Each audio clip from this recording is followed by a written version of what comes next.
me, carnivoreism was kind of a natural progression. You accept your new normal. And then when your new normal goes up, you're like, wow, like I thought I felt great then, but I feel even better now. I kind of slip between sapien and lion because sometimes I do want a mango or something, but mainly just meat. I have burgers for breakfast and I have steak for lunch and I have steak for dinner. I'm a beef ranch, so it's all there. Hello, everyone. Welcome to another episode of the Plant-Free MD with your host, Dr. Anthony Chaffee. Today, I have a very special guest, Amy, who is a rancher from Scotland, but in Canada with a New Zealand husband. And they came to ranching later on in life and to the carnivore lifestyle more recently. Amy, thank you so much for joining us. Hi, it's nice to be here. I've followed you for a wee while now, so stargazing. No, no. Well, that's great. So will you and your husband have a very interesting story on how you came to where you are. Would you mind letting us know a bit about yourself and how you got to be in the situation that you are now? So we are from the maritime and yachting industries. We met in France when my husband was chief engineer on a big, like the privately owned luxury yacht. And I'm an engineer and I was part of the company that was designing the satellite communications equipment for his yacht. And that's how we met. And I just remember being in a bar in Monaco, and he was just regaling me with tales that he didn't want to do this forever. His dream was to have a beef ranch. And I was just like, yes, whatever, thinking there's plenty of farmers in Scotland that, maybe I'm going to get out of that and hook up with some glamorous yachty. And I joke that I'm still married to a freaking farmer. Yeah. we left the yachts, the sea, and we actually moved to China. And we lived in China for 2 years, building big yachts for an American company and in a Western market, but we were building them out there. And then someone got pregnant and we had to leave. And someone got pregnant. Yeah. And we actually picked Canada because it is halfway between Scotland and New Zealand. So we picked it. So we moved here, and we moved here 2009, and we were very pregnant, very jobless, very homeless. And we ended up living in our friend's basement. And when I say a basement, I mean literally there was a curtain, a mattress on the floor, a curtain, and all their mountain bike stuff. So we were like, what do we do now? And Scott ended up getting a job for a company, another yacht builder. It was just a 6-week contract that went on and on and on until he ended up general manager. And he stayed there for 12 years, I think it was 10 or 12 years. No, because we've been here, 10 years. And when that was all going on, we ended up realizing our dream of buying a ranch. And our ranch was 6 acres. It was tiny, but it was a ranch. And we went to the auction and we bought 4 Hereford steers and fattened them up and kept 1 and sold 3, and then thought, wow, this is easy. Let's make it happen. And then fast forward, and we're now, I think someone coined the phrase, or someone told us that we were it's a bit of a mouthful, but the largest sole grass-fed and finished direct-to-market beef ranch in BC. Okay. Nice. But that's like it in a nutshell. Yeah, very good. Well, certainly, just hanging out in a yacht in Monaco, very normal things. Yeah. And so I was on my yacht in Monaco, and no hours. Yeah, we were just staff. Yeah, still though. And well, that's good. So you go direct to market, or just direct to consumer. So do you have a company or logo that people order from you, or how does that work? Use our Waikikahei, so it's WKH. So we always wanted to do the direct to market model. We never wanted to do auction or anything like that. And we're super passionate about the benefits of beef and the environmental aspects of beef and grazing, and just there's so much misinformation out there. Like everywhere you look, it was almost like, you know, you're getting plant-based pushed down your throat, or you're getting that cow farts are killing the planet, or something like that. And it was just driving me insane. Like it was just driving me crazy that I ended up actually calling Canada Beef going, what are you doing? Like, and their communications director actually called me back kind of going, what do you mean? And I said, well, you would think that me being a beef eater and a beef rancher, I would be targeted by your ads, but I see nothing. Like I see nothing but the anti-beef message. And like, what are you going to do about it? And he was like, well, we have this campaign. And I'm like, but I don't see it. Like where?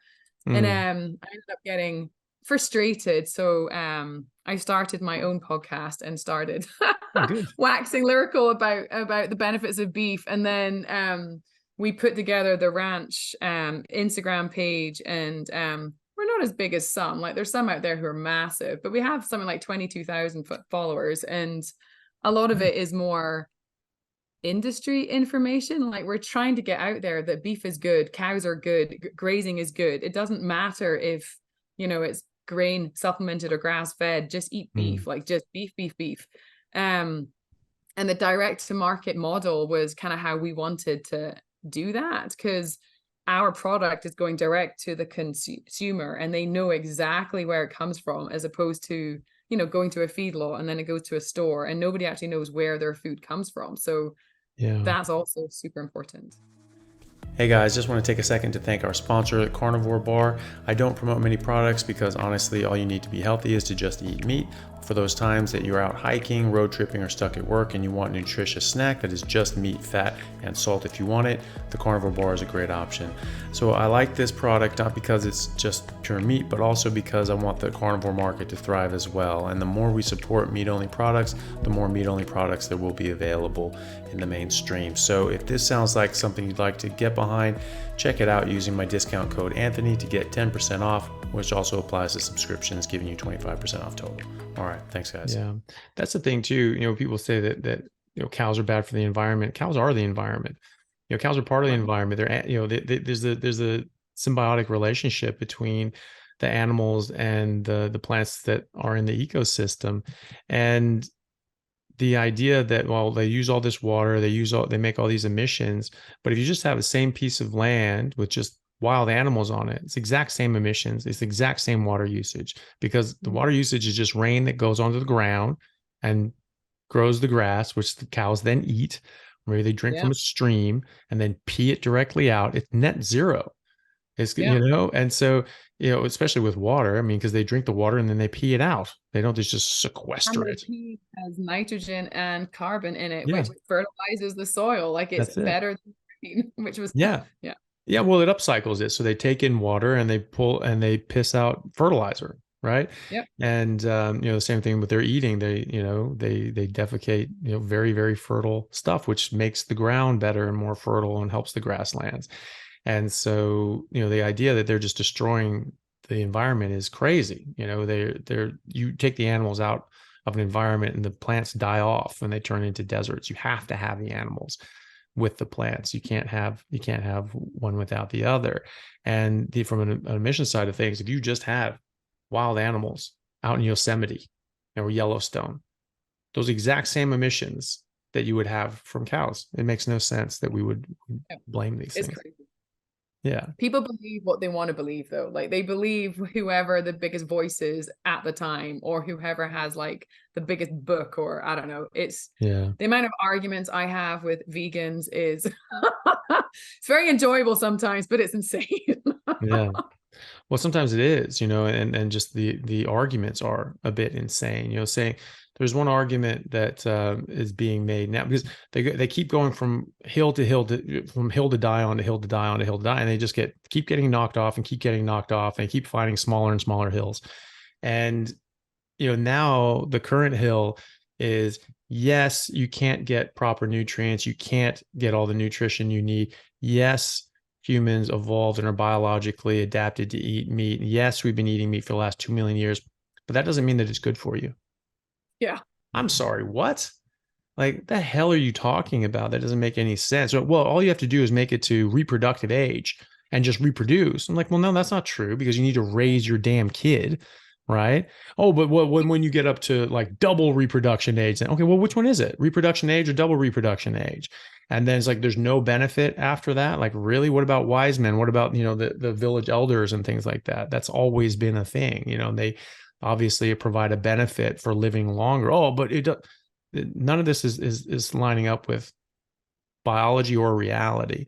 And them saying that, well, but if it just gets you to where you need to go and just up to reproduction age, and then that's it, doesn't select for that. No, what it does select for is baby surviving. And so if you don't have very good nutrition, and the mother is not eating good nutrition, and that's damaging her and it's damaging the baby doesn't make it. So no people make it. So no, I'm sorry, actually, that doesn't work. And you don't ever see meat eaters having kids dying of breastfeeding, where we actually are seeing more reports now of vegans breastfeeding and their kids dying from the breast milk.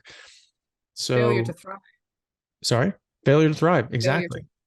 And so, so that doesn't make any sense. But yeah, it's sometimes it's just, it just gets just more annoying when it's just like, really, that's your argument now? Yeah. But yeah, well, good luck with that. I bang my head against. Yeah, it's awful. Sometimes, yeah, it can be. But yeah, I mean, I guess you got to do it, because they are misleading enough people that you have to have the counter arguments out there. So you're doing a podcast now. What's the name of that? Respect the beef. Nice. I haven't updated I think I've done 2 seasons, and then with everything else, it was just too much. But I have some saved to post soon. But it was just trying to get all these avenues to kind of, I mean, I know we're a very small voice, but I can be really loud, but to get it out there that, eat beef. And that was, So I've interviewed a vegan butcher. So he is a butcher. He was our butcher, and he used to be a vegan. And we'd been chatting via email. Him and his wife run the butcher house. And when he came online, it was him, not her. And I was like, whoa, I was expecting your wife. Like when you said you're a butcher and you were a vegan. And he was like, yeah, it's part of my life I don't want to talk about anymore. And it was awesome. Yeah. That's funny. So he was formerly a vegan, or he's still a vegan? No, formerly. Now he's 100% meat eater. Good for him. Oh, yeah. No, that's good. Well, that's great. How long have you been doing that? So you said 2 seasons, and that's sort of like once a year, or how do you do that? Started it when did I start? I started in 2021. What's it now? We're in 2023. So yeah, I kind of do like 9 episodes when it's over the quiet time over winter, and then summer is just crazy, and then fall, winter comes around, and there's less to do with the cows because they look after themselves. So yeah. Okay. Yeah, fair enough. Great. And so so you've come to eating pretty much a carnivore diet, is that right? I used to be a vegetarian. You used to be a vegetarian, even better. Very long time ago, I was, but more because I mean, I was very young and I was misinformed. Like my morals and my idealism is still the same, in that I wanted to be a vegetarian because I believe the animals were treated better. But now I know better, and there's nothing more ethical than a ranch raised cow at all. Like there's nothing. But I was young, and I remember thinking that, I mean, I'm from Scotland. If my dad or brother shot a pheasant, I would happily eat that because it had a good life, and one bad, he's gone. But I wouldn't eat chicken, or I wouldn't eat anything from the store. Like I'm sure I was my mom's nightmare. But now, I am pretty much 100% carnivore. I don't eat anything green. Yeah. Pretty much. That's good. So what brought you to that? How'd you come to find that out? Or so I mean, the vegetarianism didn't last that long. I succumbed to a steak, but the the carnivoreism was kind of a natural progression. So I have 3 kids. My middle child, my first came early. He was 6 weeks preemie. My next baby, she was breech, and here in Canada, they don't let you go breech. Like they won't give you a choice to go at all. It's automatic C-section, which I fought and I never wanted. But anyway, I had to have a C-section and it was the worst experience ever. And long story short, it got very infected, extremely infected to the point, but they didn't realize, because I was saying like aches and pains. They're like, it's just postpartum aches and pains, take some Advil. But it was actually this raging infection. So I went, I think 4 weeks postpartum, I was literally paralyzed. Like I couldn't get out of bed. Jesus. I had a raging fever. And my husband eventually goes back to where I gave birth, and they were like, you know, she's septic, like full body septicemia, that you kind of need to make your peace that she might not be here tomorrow.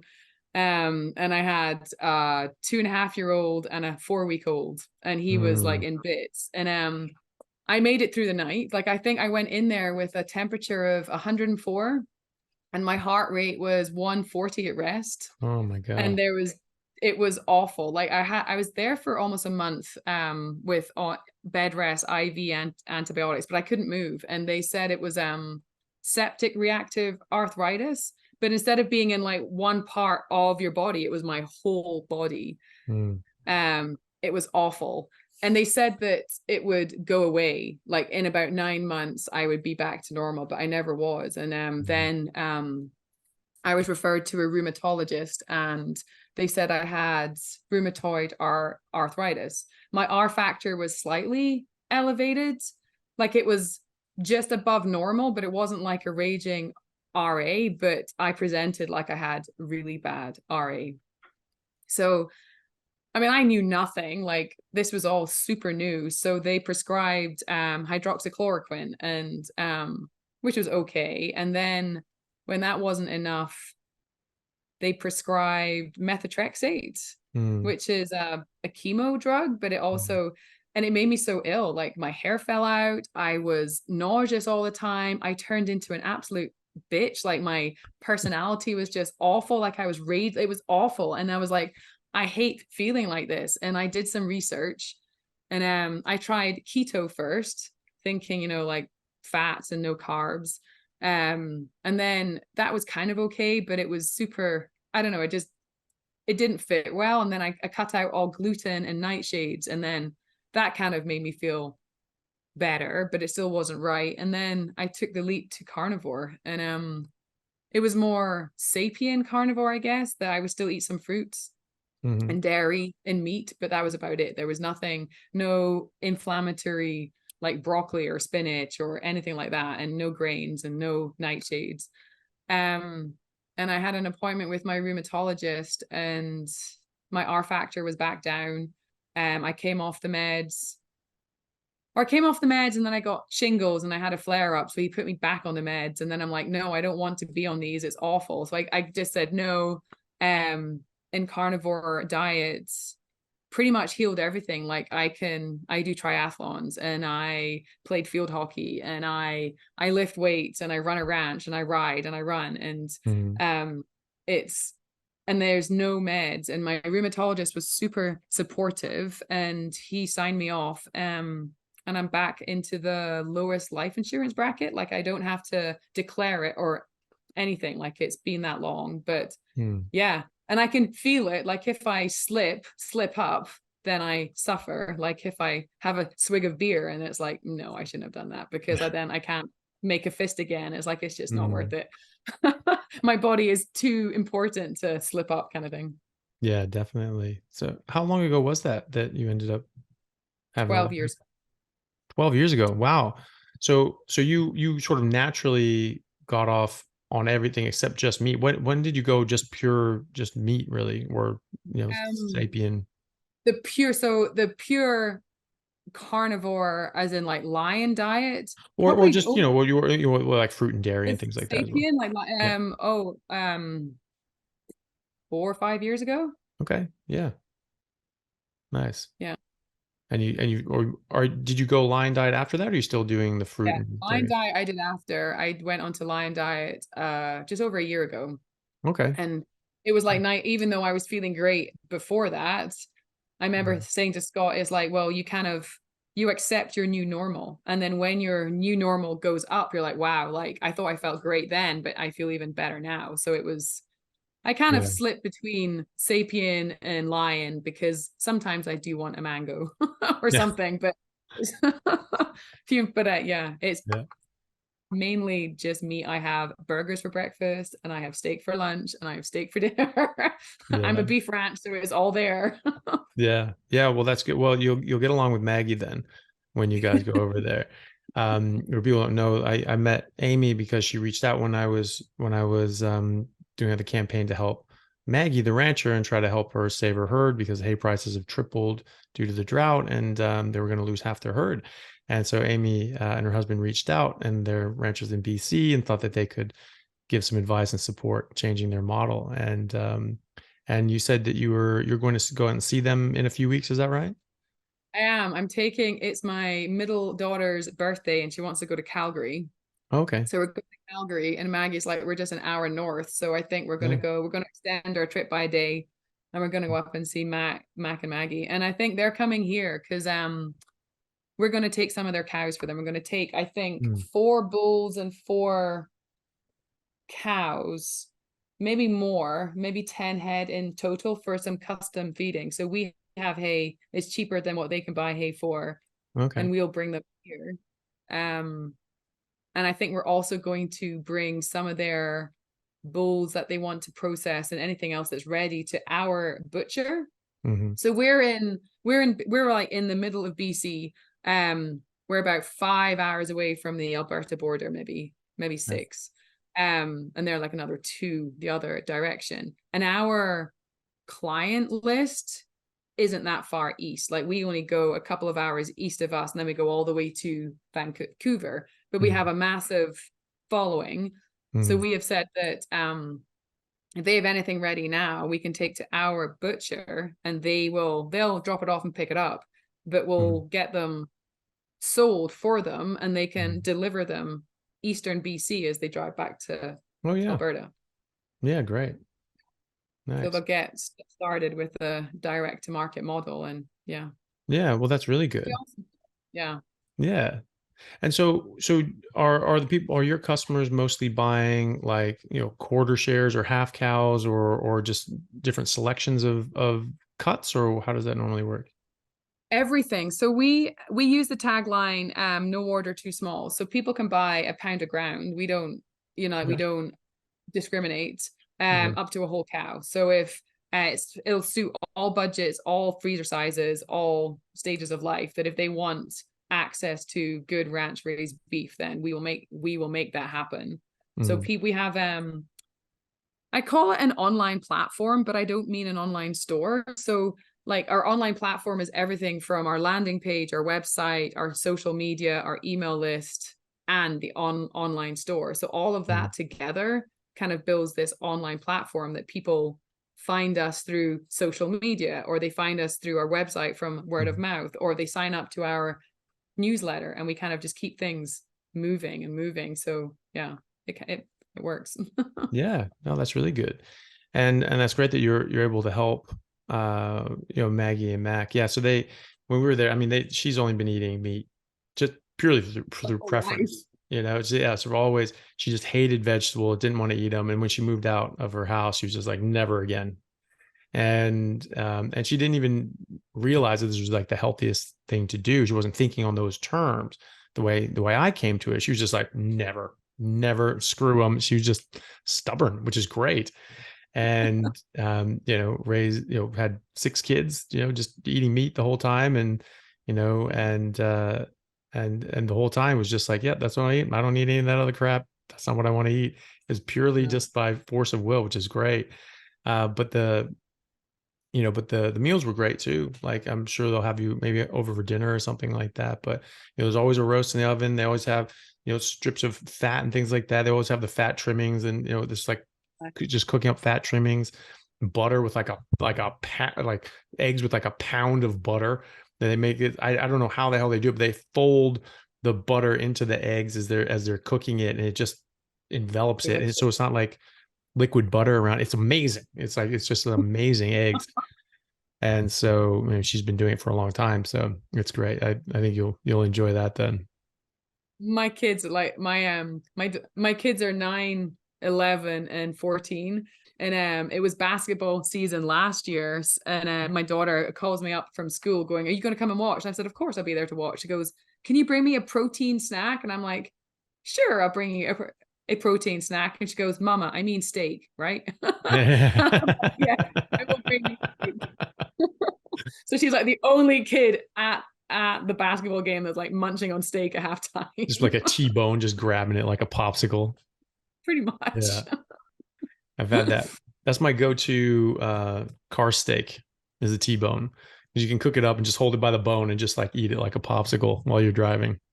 So tips for anyone, that's the best one to do. They're all good, yeah. Yeah. Are your kids mostly eating meat too? How do they find that adaptation?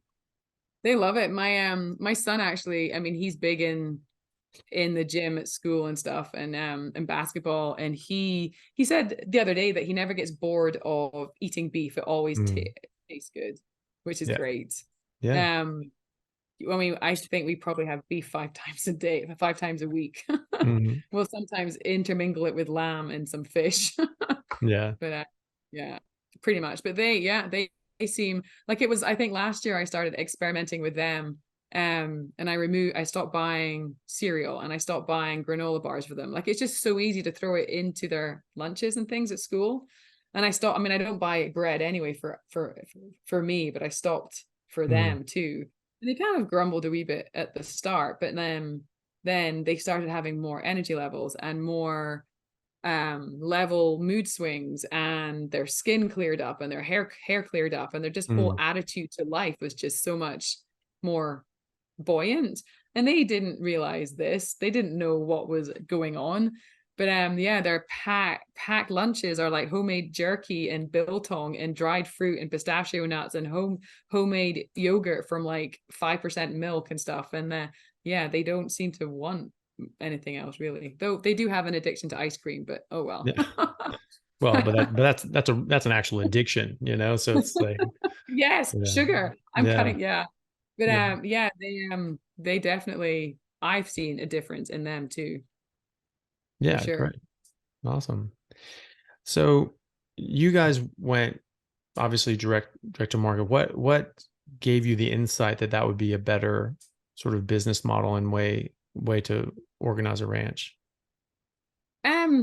We do things differently. Like we do, like we're first generation ranchers, they say, because we've never done this. So we have no preconceived ideas. So the idea, like looking at it from a business standpoint, the idea of raising something to sell it at almost a retail cost for the middleman to then mark it up 3 or 4 times and gain all the money but out doing any of the work, it's like, well, why would you do that? But that's what everybody does. But from someone on the outside looking in going, but it makes zero sense. Like you're buying everything at retail prices, yet you're selling at a wholesale price and you're making pittance when you're up at 3 in the morning in -40, or you're, and it's just like, this makes zero sense. But it was like a dream to do this. And it was like, well, we have to do it right. So my husband, he has these 2 sayings, and one of them is the most expensive phrase in farming is because that's how we've always done it. And it's true, because people have seen their parents and grandparents and great grandparents do this, and they think, well, that's what I have to do. But if you do something, the same thing over and over again, you're not going to get a different outcome. You're going to get the same outcome. And then his other favorite saying is, our cattle work for us. We don't work for our cattle. So we look at everything from a business standpoint, like from behind the glass, and we pick breeds that work here for us. Like we're in the mountains of BC.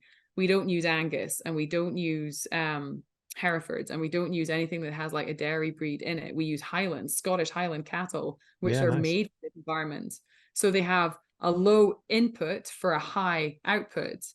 They're also slower growing, which is great for us because it lends to like a beautiful marbled meat. And it's naturally leaner because they have that big thick coat. They don't have that extra fat cap. They still have fat and they're still marbled, but it's not the same. It's different. And we have Galloways, which is another Scottish breed. And then we breed everything to a Wagyu bull or bulls. So we have full blood Wagyu, which actually do amazing in our winters here. And we have Highlands and Galloways. Oh, interesting. So because Wagyus have this narrow head and shoulders, and Galloways and Highlands have the big hips, we don't do calf check every 2 hours. We're not getting up all hours to go and check on calves and to pull calves. I think in 5 years we've pulled 2 calves ever because we choose a breed that suits for us. So I mean, like, and people laugh at us and people are like, this will never work and you'll never do this. And why do you have these cows? And you'll never take them to auction because they've got horns and they're hairy and they're different colors. And it's like, well, we don't want to take them to auction. That's not what we do here. And the beef is amazing. Like the beef is out of this world. Nice. You'll have to come and try it. Yeah, I definitely would. That's the thing. I love those Highland cows, the big fuzzy cows. Yeah, they're really cute. Like, and they're like the babies, like they're just the cutest things ever. Just little, just little rag doll just flopping around, Yeah. They're adorable. Fluffy thing with just a mop covering it, Yeah. Yeah, very cute. Yeah, I mean that's the thing, I mean that makes sense, and I was speaking to a rancher here in Australia who is sort of first generation and looked at it from a business standpoint, like, hey, how do I make this a proper business, and came to very similar conclusions that you did, both in the direct to market model, but also in breeding and only using animals that are fit to purpose and that actually like work well in that environment. So they didn't just get the whatever cows that everybody gets and just try to force it into the environment of arid and hot, miserable central Australia. But they found this cow from South Africa. It's called the Nguni, that the Zulus raised, and it's just basically like a wildebeest that's been sort of tamed. I mean, it's a cow, but it's out there with lions. And so this thing needs to be up on its feet and running around, and they're trying to like put the tag on its ears. Like as soon as this thing's out, you can't catch it, it's gone. And so, and he asked me about it. I was, what the hell is this? I can't catch the calves. And the guy who got it from was a South African guy, just laughed at him and says, we have lions in Africa. Like they have to be up and going. And so, and they were very fit for purpose. They have smaller birth weight, so they don't have to pull calves or anything like that. They have wider hips, and they're very small birth weight, but then they grow very quickly, right? Same as. Yeah. Okay. There you go. So it's right there. I mean, you shouldn't have to be pulling all these things. There's something wrong. I mean, you shouldn't be. I mean, you can breed British English bulldogs if you want, but it's not going to be. You're not going to have a fun time doing it.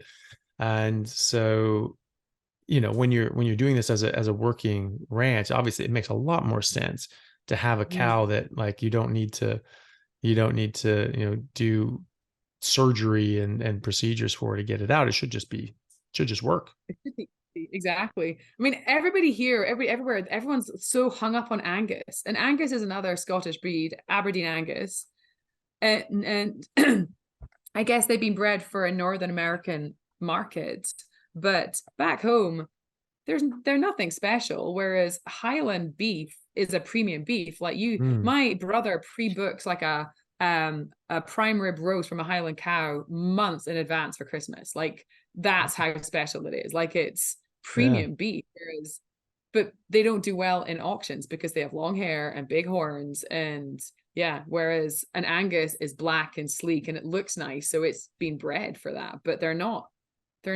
that hardy, really. Yeah.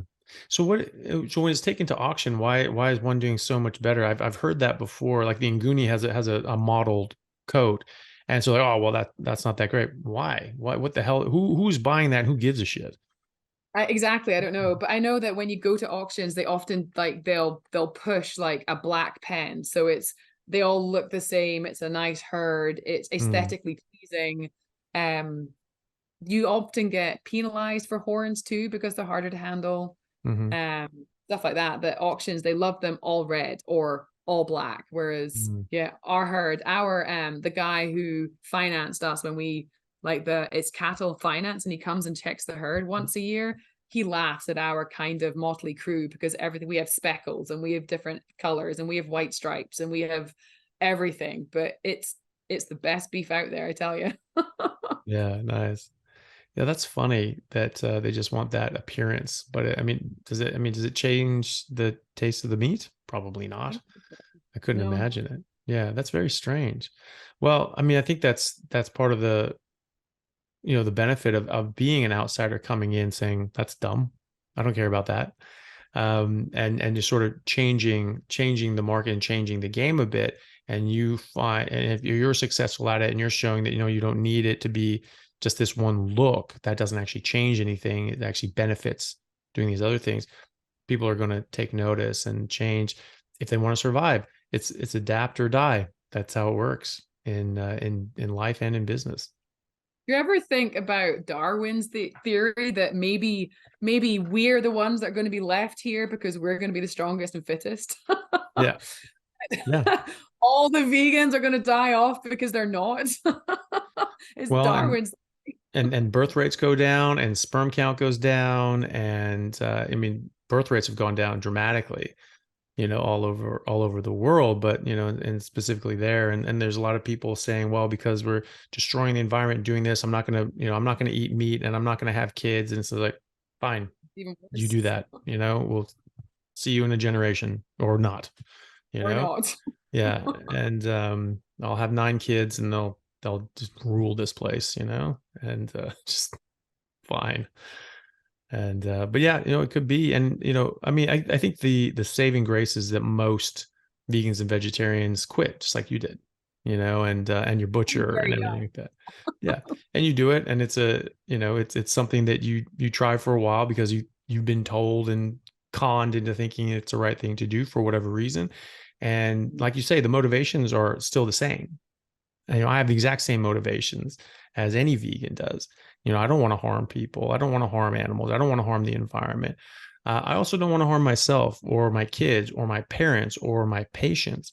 And that's very important too. And I think that, that all of those things are addressed by eating properly and doing things in a model that works with nature and works with the world that we live in, not the world that we want to live in. Yeah. Yeah. I've often had discussions, and some of the plant-based amongst us seem to get stuck on that. I'm like, intent, like you got to think about intent, that we mindfully intend to process an animal, yet that animal is going to feed hundreds of people, and it's done so much good in its life. Like, it's worked in harmony with nature. It is been part of fire prevention and protection, which is huge here. It's nourished the soils. It's reversed desertification. It's enhanced waterlands.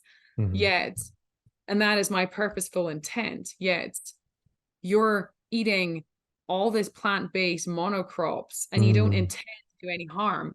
Does that make it any better? Like, you don't intend to murder those rabbits and those hummingbirds and those almond and those bees and those deer. Like, I'm from Scotland.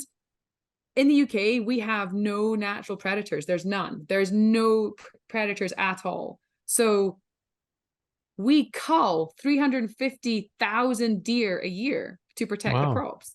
In forestry, 350,000 deer every year are culled. Jesus.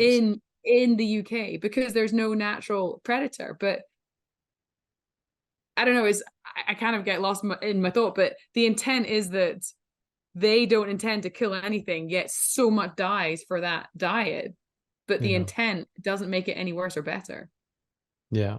Yeah, exactly. Yeah. I mean, that's the, that's the point, is that, like, with different policies and political things, well, we want this to help the poor, or we want this to help, school kids or something like that. But then the policy does the exact opposite. It doesn't matter how good your intentions are, the results are bad. And so you need to change that. Well, no, no, no. The policy is good because our intentions are good. No, the intentions are good. The policy is bad. Keep the intentions, change the policy. Yeah, exactly. Yeah. Yeah. And then so you guys run on a regenerative model, is that right? We do. So we our mentor is Nicole Masters of Integrity Soils. Right. Her book is For the Love of Soil, and she's amazing. And we've hosted clinics here with her to kind of get her out there into our area. But she's amazing. She's down in the States now, and she features heavily in the movie To Which We Belong. I don't know if you've seen that. It's No, I really don't think good. If so. you've seen Kiss the Ground Mm, and Sacred Cow, it's along the same lines. It came out 2 years ago, and it's amazing. It's to which we belong, and it's all okay. about regenerative agriculture. But yeah, so we moved here from the coast with vats full of grazon and glyphosate and all sorts, thinking we're gonna have to kill all the weeds. And then before we did any of that, Scott went to a presentation that the local farm advisory board went to, and she was the speaker. Right, And he yeah. came home like completely going, "We gotta change." And it was just this he was just gung-ho on regenerative ag. And I was just like, yeah, whatever you want to do, love, we will, that's fine. And the Mm, next year we hosted a clinic here, and I had said to him, I'm not sure I want to attend. I'm just going to go and ride. You'll be fine. He goes, "No, you have to. I said, "Okay, I'll attend the first day." Oh my God, I was hooked. Like, yeah. it was just like mind blowing. I was like, wow, like I'm so glad. And it just makes perfect sense. Like, it's nourish the soils, otherwise you have nothing. Like, if you Mm, don't look after your soils, you don't have any food. So no soils is no food. And you want to nourish what you do want, don't kill what you don't want. So instead of killing your weeds, look at them and see what they're telling you about your soil. mm, So if you see dandelions and thistles everywhere, everyone thinks it's weeds, whereas I see a long taproot that is bringing nutrients from further down below to the upper levels for more mm, plants. So you kind of have to let them do their life cycle. mm, And if you have your cows grazing there, so we will bale graze over winter, so they'll get the high organic matter, high carbon content. The next year, those dandelions and thistles have gone because the soil is now nutrient dense. So mm, the soil is gone, "Oh, I don't need you anymore. You can go away elsewhere," and they go dormant. They're still there, but they're not mm, above the soil. And it's kind of mind blowing that if you actually think that, are you in I think she told Scott this, are you in the life business or the death business? And it's like, well, the mm, life, I guess. And it's like, yeah, you want living soils, not dead soils. And um we did a study here in 2020. I'm losing track of time. What's this? 2023. So in mm, 2021, it was a super drought year here. It was really dry, really hot. We had no rain. And we did a study for the local forage council, and they came in the spring. They planted a whole heap of stuff in one of our fields to kind of see how they survived. And they came in September expecting everything to have died, and our fields are still lush and green. And they're like, "Do you irrigate?" And we're like, "No, we don't." But we bale graze, and we are increasing the carbon content of our soils. And they were like mm, shocked. They're like, "You sure you don't irrigate?" It's like, we don't. There's nothing there.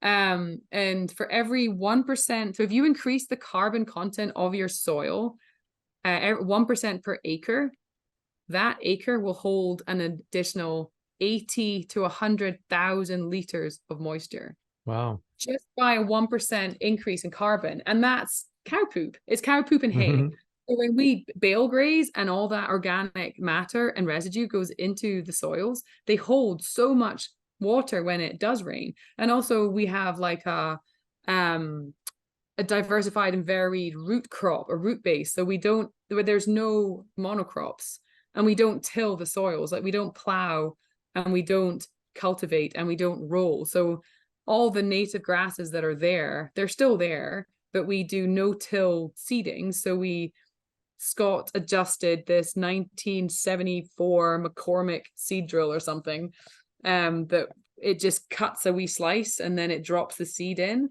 So we cover crop with pea and barley and alfalfa and vetch and sunflowers and turnips and radishes.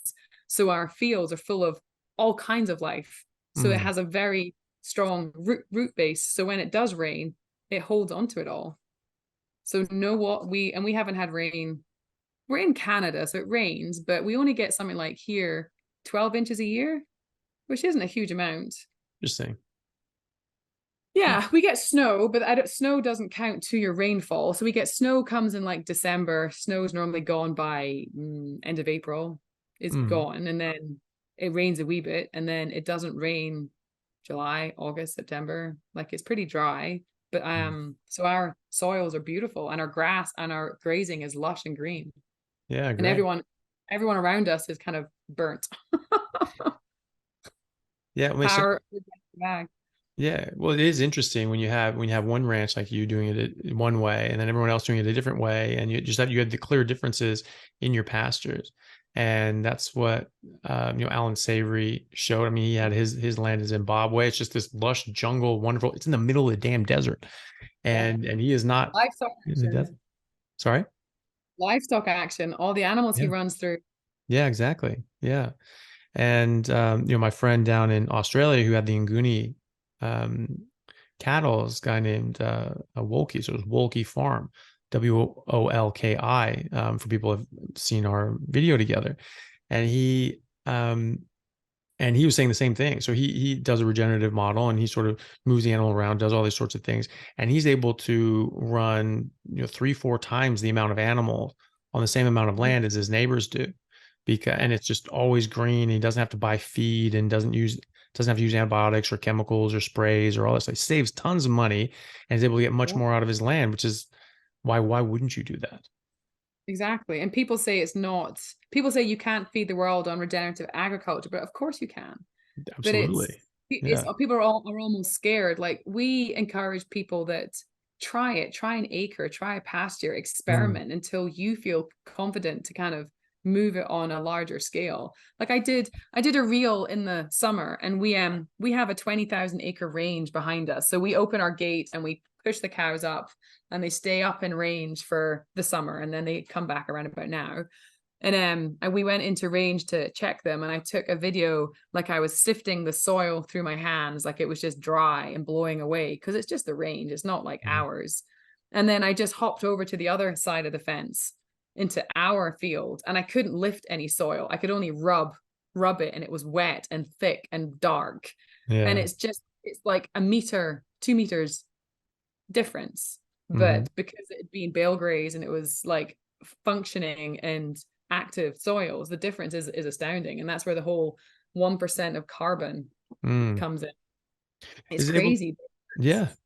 Is it able to sort of do that same principle on that range land as well, or you'd have to sort of chop it up and fence it off and things like that? I'd have to fence it, or I'd need a lot more cows, like a lot more cattle. We can see where they have been, like when you're kind of riding the range and you're seeing all the regrowth.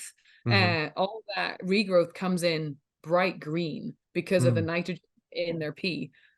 So we can see the range. The range this year has been thicker than previous years, but it's not to the same extent as our pastures at home, which are condensed, because we run them through. So like we probably move them in the spring when we're like 3 or 4 times a day. Like we'll put, I don't know, 100 animals into 2 acres and let them eat. And then we'll open, like we use the Gallagher fencing systems, then we'll open up an end of a fence and they'll move in, and then we'll move the fence around. And you want them to eat a third, leave a third, and stomp a third.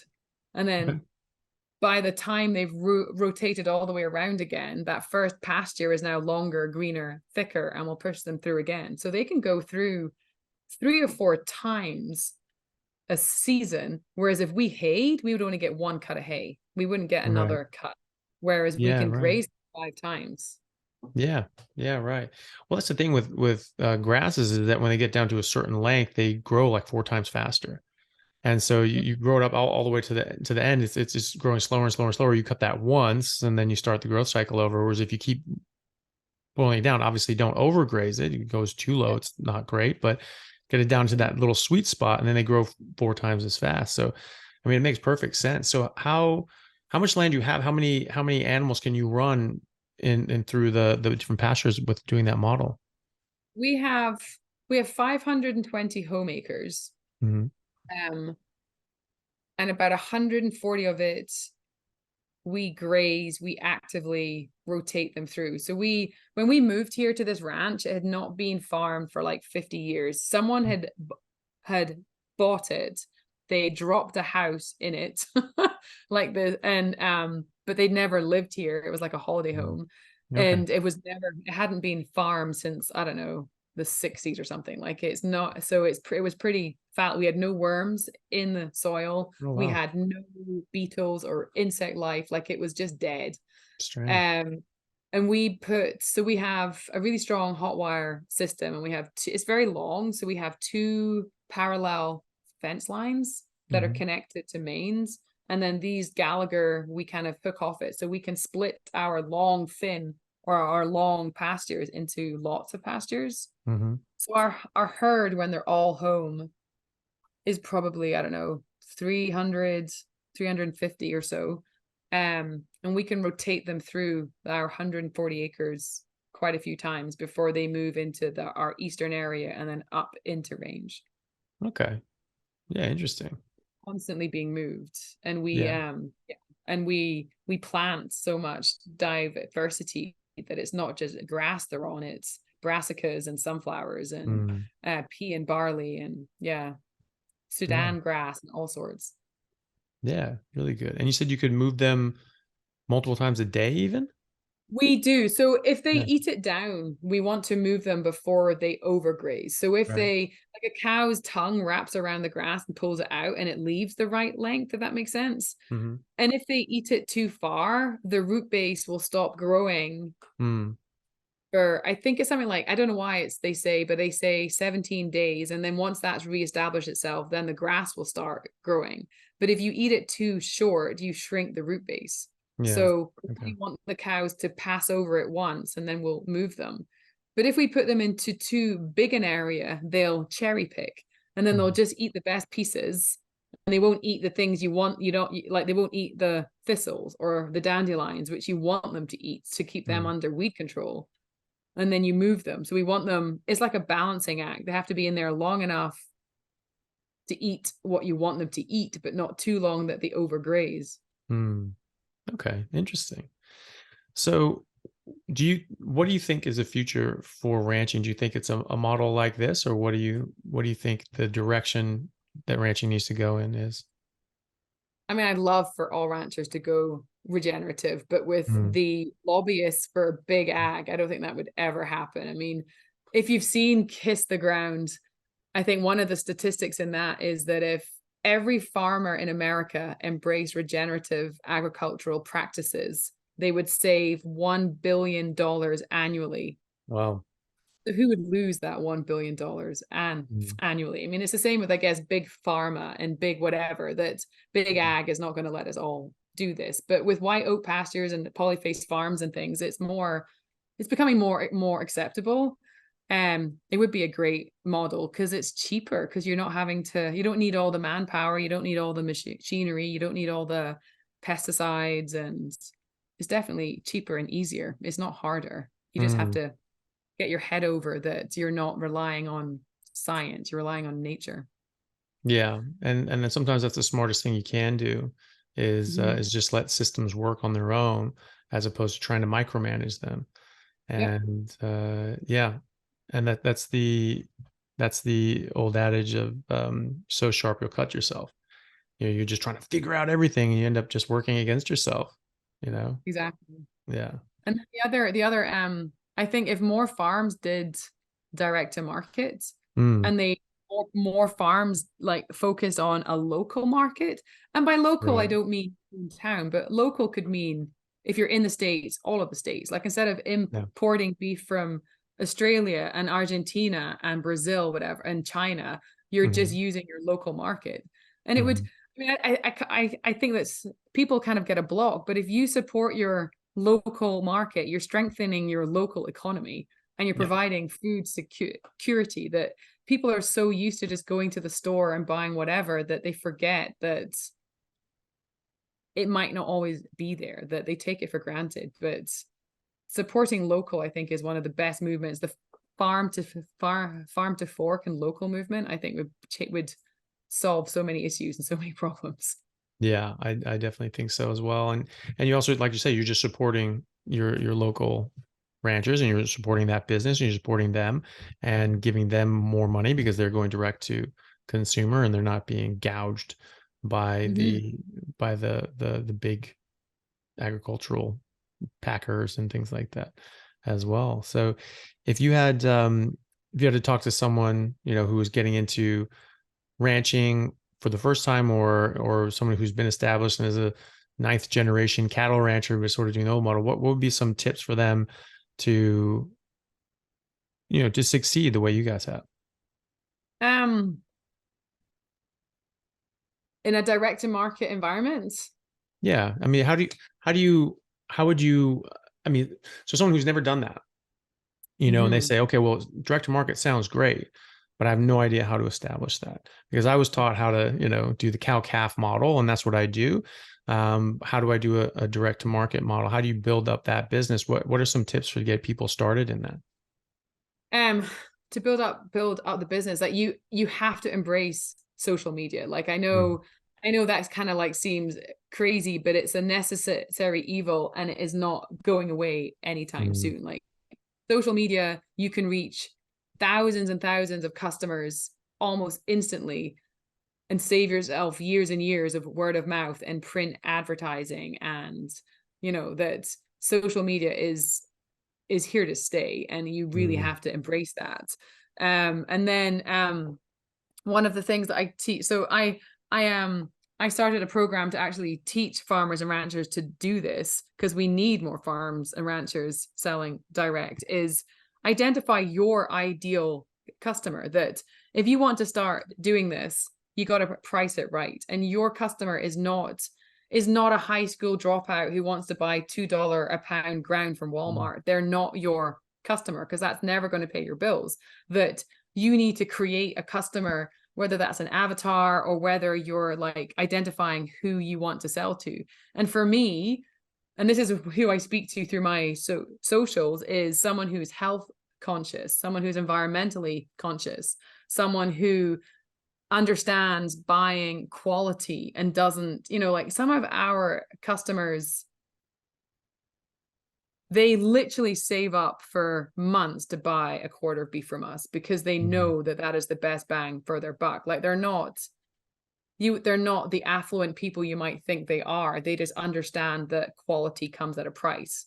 So, mhm, and then family. So I think there's five. There's health conscious, environmentally conscious, understands the benefits of cattle to the environment, um, quality over quantity and price. And that's who I target. So for anyone who wants to sell beef or anything direct, whether it's lamb or pork or chicken, whatever, know your ideal customer and know your worth. That thinking that they won't pay you because they get it cheaper in Walmart is not the right mindset to have, because they will pay you, because nobody wants to eat from Walmart. yeah. It's just easy, but it's not good for you. Mm, yeah. Well, That's great. my advice. Perfect. Well, I think that's good advice. Well, Amy, thank you so much for taking the time out. I know it's late there, and I appreciate you coming on and speaking with us, and giving us an idea of what it's like getting into the ranching game, and how to hopefully fix it up and change it. So thank you very much. Thank you. It was a pleasure. You're welcome. And how do people find you? What are your socials and websites and things like that? So our ranch page Instagram is Waikikahei _ranch. It's a bit of a mouthful. It's Waikikahei, Mm, Waikikahei. It's Maori. My husband's a Kiwi. nice. And the website you can get just by wkhranch.com. Perfect. And then my other entity is Sell Beef Direct, just as it sounds, Sell Beef Direct. There you go. Well, perfect. Well, I'll put those up in the show notes and people can check it out there. And Amy, thank you so much. I really appreciate it. Thank you. That was awesome. Hey guys, thank you very much for taking the time out to listen to what I had to say. If you like it, then please like and subscribe to my YouTube channel and podcast. And if you're on YouTube, then please hit that little bell and subscribe, and that'll let you know anytime I have a new video out, which should be every week, if not more.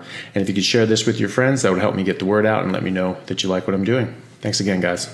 To show is that meat is bad. You shouldn't eat meat. You should eat fruits and vegetables. When you say when you eat more fruits and vegetables, people automatically think you're eating that instead of meat. Right? That's not the case. You're eating it instead of processed garbage. And if you're eating it instead of meat, you will have poor health outcomes just like the Waikikahei.